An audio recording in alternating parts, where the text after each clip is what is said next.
নিয়মিত চিকিৎসা বিষয়ক ভিডিও পেতে আমাদের চ্যানেলটি সাবস্ক্রাইব করে বেল আইকনটি প্রেস করে দিন, যাতে পরবর্তী ভিডিওগুলির নোটিফিকেশন সহজে আপনার কাছে পৌঁছে দিতে পারে। আর যারা ইতিমধ্যে সাবস্ক্রাইব করেছেন তাদেরকে অসংখ্য ধন্যবাদ। Liver function test. Liver function names: left lobe, right lobe, coronary ligament,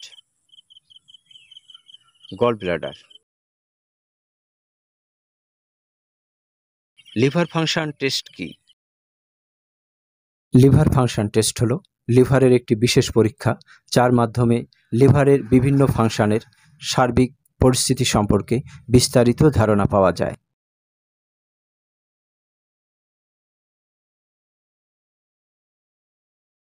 liver function test কেন করানো হয়?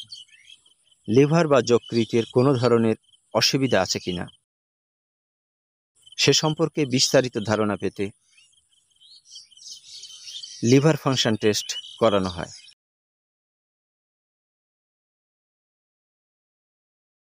লিভার ফাংশন টেস্ট কখন করানো হয়? পেট ব্যথা, বমি, মল সাদা হয়ে যাওয়া, প্রস্রাবের রং হলুদ হওয়া, চোখের সাদা অংশ হলুদ হওয়া, জ্বর ইত্যাদি লক্ষণ প্রকাশ পেলে একজন চিকিৎসক আপনাকে লিভার ফাংশন টেস্ট করাতে পরামর্শ দিতে পারেন। পূর্ব প্রস্তুতি কি? 8 থেকে 10 ঘন্টা পেট খালি রেখে লিভার ফাংশন টেস্ট করানো ভালো। সেক্ষেত্রে সকালে টেস্ট করার সময় নির্ধারণ করা হলে রাতের খাবারের পর থেকে টেস্ট না করা অবধি কিছু না খাওয়া বিধেয়।